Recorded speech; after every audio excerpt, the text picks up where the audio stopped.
I'm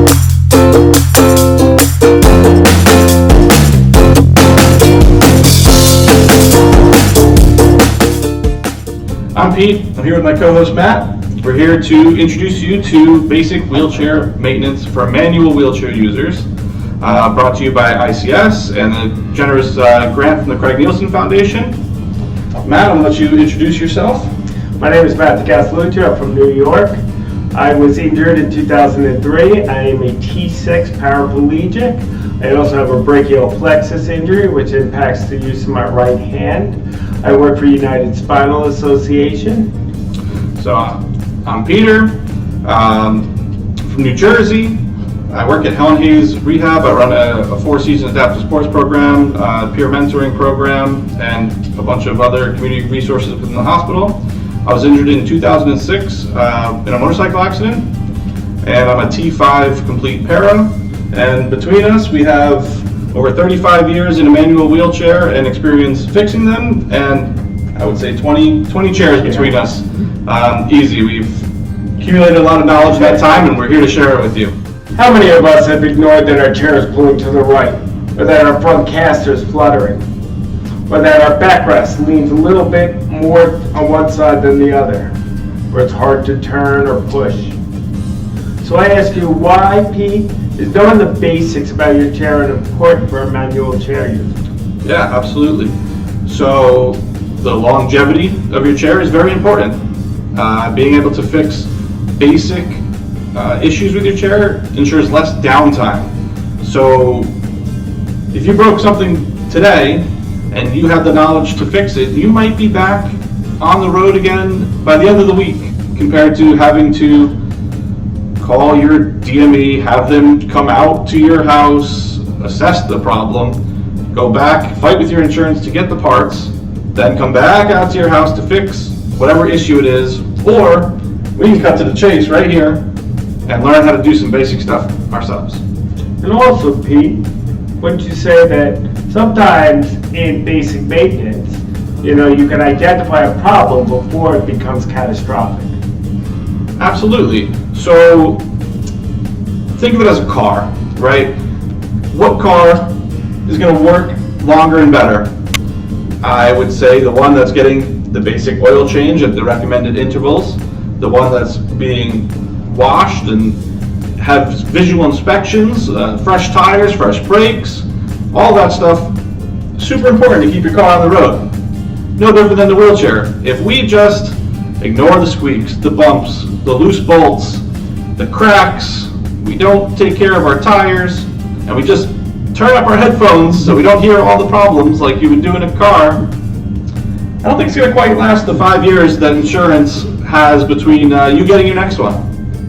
So, Pete, can I ask you a question? Absolutely. What is some key information you should know about your chair to ensure that you're getting the proper parts or proper repair? Yeah, so one of the most valuable pieces of information is right under your butt. Really? What is that? That would be your serial number. Now, it's typically on the bar underneath your chair. It could be on the camber tube, which we'll talk about later, or part of the frame. It's usually a sticker, and it will say serial number. It's very important to know that number, and if you don't know that number, what can you do? So there's some options. You can call your DME provider if you are still in connection with them to ask them for information about the chair that they provided you for. Now, if that's not available, what's something else you can do, Pete, online? Well, I would say by downloading the owner's manual would be a good place to start, and then comparing it to your current chair would help maybe identify which chair you have. And if you don't have that information available or you can't figure it out, calling one of the many DMEs, DME Hub's a great resource, Ford Aid, or calling the actual chair manufacturer, they might be able to identify what model chair you have based off some of the information that you give them. But why is it so important to know which exact version of that chair that you have? From year to year, chairs sometimes change. So just because your friend has a tie-away chair and you do as well, his caster housing might be different than yours. His screws that they use to hold parts on are different. So it's very important that you get the proper part, so that when you do the repair or someone else does a repair for you, that the repair is appropriate and safe and will last. Couldn't have said it better myself, Matt. All right, now we have that very important information. But where do we start? I would say, Matt, see if you agree with me here, visual inspection. I think your eyes are your first line of defense to catching many problems before they happen. And what's the best way to get eyes on your chair in a way that's different from when you're sitting in it? So what I do, Pete, is I get out of my chair onto a safe surface, whether it be a couch, another chair, or onto a mat, so that I can be eye level with my chair. Then I proceed to do a visual inspection, starting at the top of my chair where my backrest is and working my way down. What I'm looking for is any loose screws, parts, any tears in the fabric, any breaks. Sometimes it's hard because there's dirt on the chair. So one of the things I do, Pete, if you allow me to share, is I use some handy wipes or a cloth with a cleaning solution. And I wear my gloves because you don't want to get your hands dirty. Now, Pete, what is some cleaning solutions that you might recommend someone use to clean their chair? Like you said, the baby wipes, I stick with baby wipes, number one. Plenty of people end up using the Clorox wipes. Not the biggest fan because they leave these little fibers behind. I feel like making just as big of a mess as what you clean. Sometimes just something as simple as a Windex is all you really need just to kind of take that little layer of grime off. You don't have to spray it on the chair or anything, just get the cloth wet, even just damp cloth, just about anything. 'Cause most of the stuff on the chair it's gross to say, but dirty skin flakes and dirt and hair and grime, which is nothing too crazy. And if you are on top of cleaning your chair, it won't need more than a wipe down, but that first time might get a little disgusting. And sometimes a simple overview of your chair will identify the need for repair ahead of time, so it doesn't become a major problem and you get stuck somewhere. So Pete, what are some of the tools, if I identify a loose screw or something, that I should have on hand to address that loose screw or a broken part? Yeah, well, as you can see in front of us, we have a pretty big smorgasbord of tools. Okay, as you can see, we transitioned to the front of the table because we wanted to introduce you to some of our tools in the toolkit. So Pete, what are some of the tools that you should have on hand, right? Yeah, these are everything from your basic entry-level tools to a full advanced kit, but we're going to start with the basics. So one of the key pieces of equipment I have on hand at home are a good set of Allen keys. Now they come in standard and metric, and you should have both on hand, because depending on the manufacturer and even on the very same chair, you can have different types of screws and bolts. So you should have both on hand. Now for me, because of my brachial plexus injury, I do have some limitations on my right side. So I tend to like the T setups because it allows me to lock on and I can use the leverage of my wrist to loosen a bolt. Pete? So another great tool to have on hand for a nice starter kit would be a basic adjustable wrench. You can adjust the size of them just by twisting, which allows you to access a range of bolts. You also could have just a set of open-end wrenches in various sizes, both metric and standard. And it never hurts to have good old-fashioned socket set. What else we got over there, Matt? Another tool I always have on hand is a rubber mallet. Because sometimes parts are stubborn, like your foot plate or other parts, that you need just a little persuasion to free them up. And another key tool that I always have on hand are a set of tire irons. Now, these are easily purchased online or at a bike shop, and these are used to remove your tire from your chair. Now, Pete, I'm having a hard time, my caster's kind of squeaky. Should I spray WD-40 all over my wheel? If you notice, there is zero WD-40 on this table because it's not the best product to have in your toolkit. It has very specific uses, and it can be detrimental to your chair to use if you're not using it properly. So no, Matt, we don't have that. Well, thank you. I mean, you can purchase some proper lubricant. We'll discuss it further in other videos. But a nice dry lubricant can serve you the purpose that you're seeking to loosen up a wheel and to free up. And sometimes a simple tool, like a piece of string, for me, can go a long way in helping me line up bearings and spacers on a bearing on a caster chain. And that is a tough job without a little persuasion. Yes, sir, that it is. So Pete, I see all these tools on the table, but I gotta ask you, I can't carry all these tools every day. What do you carry when you're rolling around town? Well, would you look at that? I have my backpack right here. All right, so I'm gonna pull some things out of my backpack, and this is legit. I carry this stuff on me almost all the time, but I'm gonna kind of go in an order as I take it out as to most important. We're gonna start with what I consider the most important piece of equipment to have on you at all times is an extra inner tube. But why an extra inner tube, Matt?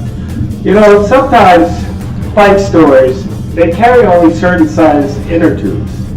And our chairs, most of us roll on 24-inch tires, 24 by 1, which is not a standard tire tube that a bike store would carry. So by having it on you, you're equipped to fix a tire on the roll. Absolutely, whether that's getting to a bike store and having the appropriate equipment and getting help, or finding another family member or friend that knows how to change a tire.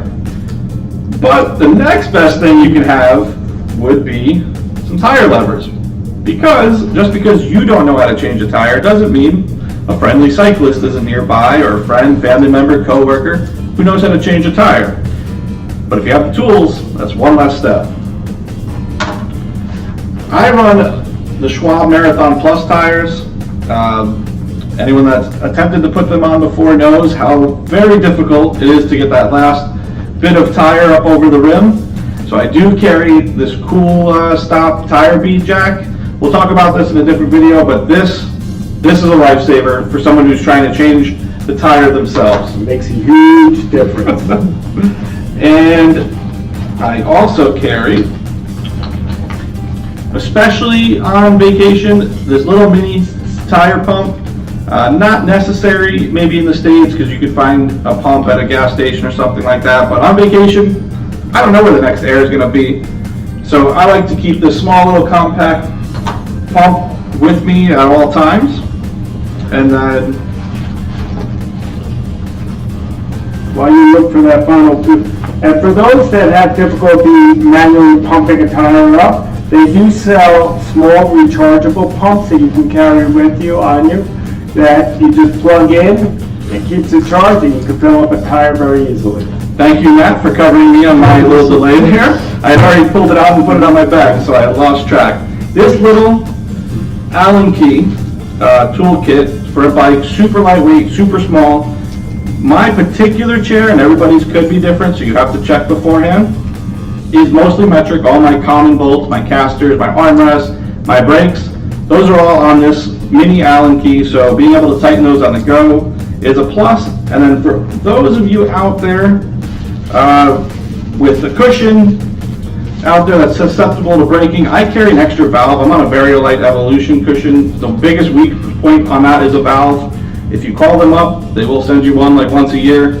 So it's great. I have them in my luggage. I keep one in my bag. It takes overnight to set, so at least if I'm out somewhere, I'm not stuck.